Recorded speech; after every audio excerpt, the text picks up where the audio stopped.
নদীতে কারেন্ট জাল পাইতে রেখে গেছিলাম, ওটা দেখার জন্য চলে আসলাম। তো বিসমিল্লাহ বিল্লাহ আমি জালটা উঠাইতেছি। তো মাশাল্লাহ আলহামদুলিল্লাহ প্রথমে একটা বাগার আটকাইছে। তো আমার কাছে অনেক ভালো লাগতেছে যে ফার্স্টে আমি একটা বাগার মাছ পেয়ে গেলাম।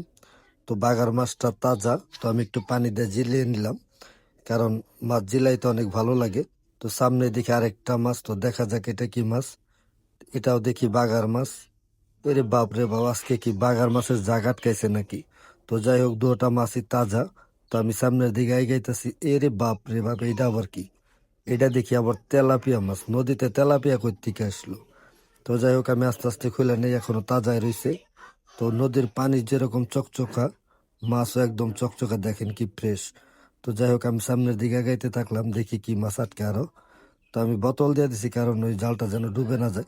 এরে বাপ রে বাপ, এত বড় ফাঁসার জাল, আবার ছোট একটা মাছ আটকে গেছে। তো যাই হোক, সামনে দিকে আরেকটা মাছ। আজকে কি আমার কপাল খুইলা গেল নাকি? এত মাছ আটকাইছে, আলহামদুলিল্লাহ।